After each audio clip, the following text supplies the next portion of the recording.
Hey everybody, welcome back to Montreal Connected. Joined today on the panel yet again by Arpon Basu from the LNH.com. We have Sean Gordon from the Globe and Mail, and of course, we're talking Habitant, guys. Let's look at this team for a second. And I mean, what have we really learned from the Canadiens? Obviously, when their backs are against the wall, when they're facing adversity, they're a pretty scrappy team. Yeah, I mean, I think the biggest thing that we learned was that they're not only Carey Price. I mean, that was one thing that they did not. I think that it would have been perfectly acceptable. Well, maybe not acceptable, but a lot of people expected them to just lay down and fold as soon as he went down. They did not do that. They rallied around a goaltender who has been tremendous, was tremendous, but was not Carey Price. And he is not Carey Price, and the team reacted accordingly and made their adjustments and changed their game even a little bit in order to compensate for that and proved that they're more than just a goalie, which I think a lot of people assume that they were. Yeah. To me, I think I'm going to have to reevaluate my view of intangibles. In other words, character might actually be a thing. Marc Bergevin talks about it a lot, talked about it when he became GM of the team, talked about acquiring it, developing it, drafting it. And I always sort of thought to myself, well, okay, like what?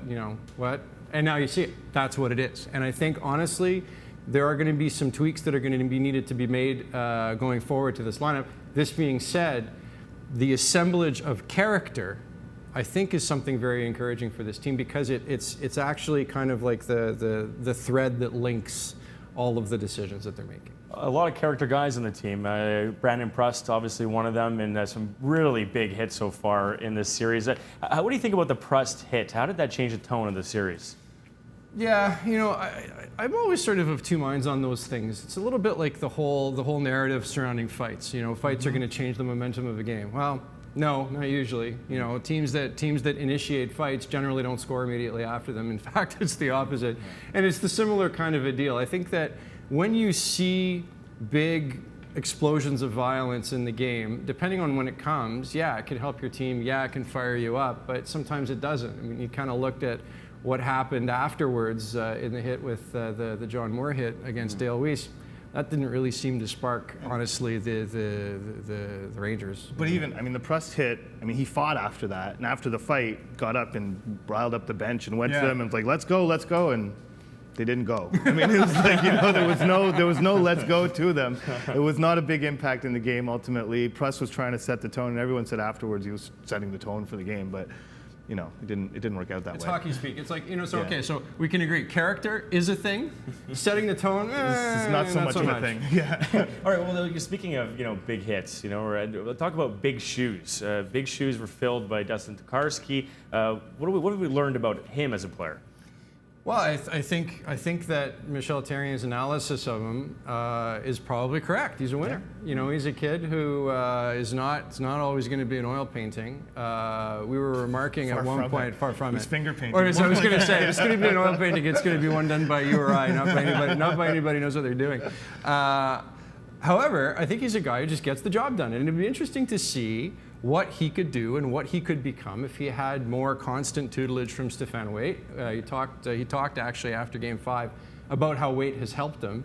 And he's just a battler, and he's won these games. He's Grant Fuhr-esque. Like, he'll let in 4 goals, and some of them of dubious quality, and he bars the door. You're so right. In Game 5 there, the first goal that he let in, the really soft one, that's you're like, he's a rookie. And Kirk Muller always says, when a goalie lets in a soft goal, it should be worth like 1.5 goals because it just sucks the life out of your team. But then he comes back and makes some brilliant saves and saves the game, right?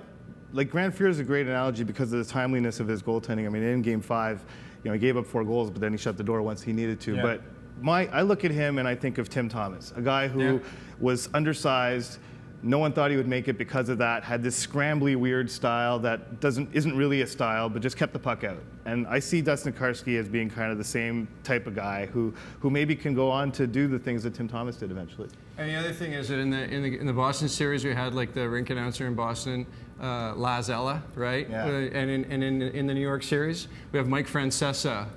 Dustin Tokarski. Dustin Tokarski, the Montreal Canadiens. For that alone, he's a For winner. that alone, he's a winner, as far as I'm concerned. I don't know how the Canadiens were going to put a French spin on Tokarski. You know, like that's what I was waiting for. You know, you can't make that into a French Well, last you name. can still chant the name, so you know. Oh, Like when absolutely. Sergei Kostitsyn became Serge. Exactly right. You know, I think Dustin didn't need much of a jump start to get him going. But just quickly, Thomas Vanek, we're not sure if he's going to be back with us next season. Probably not. But is there any way to jumpstart a guy like that?